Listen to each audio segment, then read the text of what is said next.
Yo tuve la fortuna de enterarme de que el cementerio seguía existiendo abandonado después de 48 años y que la Asociación Cultural Sad Hill quería desenterrarlo antes de que empezaran ese proceso. Ellos estuvieron en la radio en noviembre de 2014. Un amigo mío lo escuchó, que sabe que me encanta todo este rollo mitómano de las localizaciones de cine, y entonces me puse en contacto con ellos y les fui siguiendo la pista durante meses hasta que en septiembre de 2015 obtuvieron por fin el permiso para ir a cavar. Y entonces yo veía que ahí había una historia muy hermosa, muy poética, ¿no? En que medio siglo después fueran los fans de una película quienes querían recuperar su localización. Y entonces cogí la cámara y me fui a grabar antes de que hicieran nada. Mi idea era, pues no sé, estar 2 o 3 fines de semana y hacer una pequeña pieza sobre sus intenciones. Porque no, lo que no me podía imaginar es que esta quijotada, esta utopía de desenterrarlo, porque es una barbaridad el trabajo necesario para hacerlo, se fuera a hacer realidad, ¿no? Para que este documental lo pudiera ver alguien que no es necesariamente fan de Sergio Leone o que no haya visto El bueno, el feo y el malo, necesitábamos contarle todo lo que saben los que van a acabar a Sad Hill, ¿no? Todas estas anécdotas de por qué se vio involucrado el ejército español en la producción de la película, la voladura del puente, cómo llegan a Burgos, en fin, todas estas cosas que de algún modo nutren de información a la primera parte del documental para que cuando llega la segunda, que es la más emocionante, puedas estar en sintonía con lo que han vivido estas personas, ¿no? El documental empieza y termina con Metallica y va apareciendo así como con pinceladas. Es algo que no se revela hasta la última escena de la película y servía a varios propósitos. Por un lado, explicar esto que hemos ido sembrando a lo largo del documental, universaliza el mensaje, porque lo que te dice es, en este caso, estos chavales son fans del bueno, el feo y el malo, pero también hay fans con experiencias muy similares con Metallica, y el propio cantante de Metallica es fan del bueno, el feo y el malo. Entonces, hace que de algún modo cualquier persona a la que le guste algo pueda sentirse identificada con la pasión que derrochan estos miembros de la Asociación Cultural Sad Hill, ¿no? Claro, es lo que se dice siempre, ¿no? El público es soberano y llama mucho la atención que la mayoría de la gente que iba a acabar a Sad Hill, esos voluntarios, no habían nacido cuando se estrenó El bueno, el feo y el malo. Y de algún modo han conseguido que ya salte una generación. Y eso te da una idea del valor que tiene esta película. Ha sido capaz de sobrevivir a estos primeros 50 años en un estado de forma impecable y te lleva a pensar que dentro de 200, 300 o 400 años sea una de esas pocas películas que han sobrevivido en el tiempo y que se siguen viendo. Igual que ahora vas a un museo y son pocas las piezas del barroco que han trascendido, ¿no? El resto pues se acabarán perdiendo. El cine es un arte que solo tiene un siglo de historia. Entonces, todavía no tenemos el recorrido suficiente para saber cuáles son esos elegidos, ¿no? Pero algunos ya se empiezan a ir desmarcando. El bueno, el feo y el malo es una de esas películas tan perfectas que te das cuenta que estarán ahí. Pero podía haber sido el documental sobre Ciudadano Kane o sobre Star Wars si nos hubiéramos encontrado una historia como esa, ¿no? El Señor de los Anillos tiene hordas de fans fuertes, pero nunca ha habido algo de estas características, ¿no? Una localización de cine abandonada y que durante 3 años trabajen allí para desenterrarla. Joseba y Sergio quizás son como los más proactivos y David y Diego pueden ser más racionales, pero es ese equilibrio lo que les ha permitido llegar a buen puerto, porque muchas veces necesitaban reposo y necesitaban razonar las cosas. A la hora de tratar con las administraciones hay que ser muy paciente. Entonces han formado un conjunto, ¿no? Y ellos no dejan de ser más que la cara visible de un montón de gente. Y hay mucha gente que está muy implicada y que apenas sale en el documental, pues se les ve en algún plano o en alguna conversación que están ahí sentados en el cementerio. Pero ha sido hermoso la forma en la que han conectado y durante 3 años no ha habido lugar a conflictos o envidias. La capacidad que ha tenido esta película de aunarles en una tarea ha sido extraordinaria. Yo conocía la voladura del puente.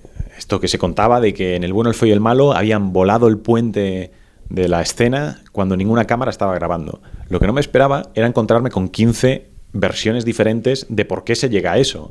Y entonces tenemos desde la versión de Salvati, el camarógrafo, que estaba subido a una colina con su cámara y un walkie-talkie, y te dice que de pronto ve el puente volar por los aires, empieza a grabar, pero él cree que no ha oído la orden de Leone. Entonces se queda ahí llorando, pensando que es culpa suya y que es el único que no ha grabado. Él tenía la cámara lenta, tenía la responsabilidad, ¿no? La cámara más importante. Y luego al mismo tiempo tienes pues la versión que te cuenta el aviso de que el teniente pidió el honor de hacer dar la señal para volar el puente y agitó el pañuelo y el tipo que estaba pendiente lo vio y detonó el puente, ¿no? Pero también nos encontramos con un militar que nos decía, no, la culpa fue del cámara que se quedó dormido. El ejército español cumplió perfectamente con sus obligaciones. Entonces era, claro, cada persona con la que hablabas te contaba una historia. Bueno, hemos rescatado ahora unos cuantos para el futuro DVD Blu-ray, que todavía no sé cuándo saldrá, pero sí hay pequeñas piezas de cosas que eran súper interesantes para cualquiera que le guste el cine y todas estas anécdotas de cómo se hacen las películas, pero que de algún modo no tenían cabida en lo que estábamos hablando, que no era más que el fenómeno de la reconstrucción del cementerio, ¿no? Entonces, en el DVD se recuperan muchas de esas piecitas que son fantásticas en muchos casos. Tú sabes más o menos lo que quieres contar, pero es un proceso muy laborioso, la verdad. No tanto porque tuviéramos un montón de horas, en ese sentido iba con mucho cuidado y a mí no me gusta ir acumulando basura. O sea, yo no le doy a rec hasta que no estoy seguro de que el plano va a ir. Luego, evidentemente, no va. Pero digo, o sea, si no lo veo en la peli, no lo grabo. Pero aún así, dar estructura a una peli en 90 minutos, que vaya fluyendo, que tenga una cadencia, que te esté contando cosas interesantes todo el rato y que vaya de la información a la emoción, pues es un proceso que al montador Javier Ducci y a mí, que estuvimos 9 meses metidos en ellos, nos dio muchos quebraderos de cabeza. No queríamos caer en la voz en off, por ejemplo, y ser capaz de hilar todo, e ir saltando de la construcción del cementerio a su reconstrucción 50 años después y que sea fluido, pues nos suponía retos constantes. Y al final, o sea, yo creo que de las cosas más orgullosas que me siento a la hora de hacer el documental es el montaje. No, y nos costó muchísimo, nos costó 10 meses, en el caso de Clint Eastwood, por ejemplo, que nos dieran la entrevista. Y era un no tras otro, tras otro. Siempre dice, no, es que ahora está grabando Sally, que es la peli que estaba haciendo en aquel entonces. Ahora está editando, ahora es que se la está promocionando y no puede dar entrevistas para cosas que no sean Sally. Pero si eres lo suficientemente constante, perseverante y no caes en ser pesado ni acosador, porque a veces la línea es muy fina, pues puedes tener la fortuna de que un día te digan, ok, adelante, con tal de que no me vuelvas a llamar, chico. Y al mismo tiempo, yo creo que el conseguir estas entrevistas ha contribuido a alimentar el fenómeno de lo que estaba sucediendo en Sad-Hill. Nosotros un día aparecíamos con una entrevista a Morricone y Morricone grababa un mensaje para la asociación y claro, ellos se venían muy arriba, decían, coño, es que ahora Ennio Morricone sabe que estamos aquí cavando y es consciente de lo que está sucediendo. Y esa publicidad llamaba la atención de más fans. Nosotros queríamos articular el documental en 3 patas a la hora de explicar la pregunta que nos llevó a querer contar la historia, que es ¿por qué? ¿Por qué un fan se hace 1.200 kilómetros de coche el fin de semana para ir a cavar al cementerio de su película preferida? Entonces, bien, tenemos el testimonio de los fans, pero queremos también escuchar otras versiones, ¿no? ¿Qué piensa de esto la gente que participó en el rodaje y sigue viva 50 años después? Morricone, Eastwood, Salvati, Alaviso, Leva. Pero al mismo tiempo, ¿qué pensarían otros fans de la película o otros fans del género, como Joe Dante, James Hetfield o Alex de la Iglesia, de este fenómeno? Y una tercera pata es qué pensarían los expertos, ¿no? Pues Christopher Frayling, Stephen Lee o Peter Hanley, ¿no?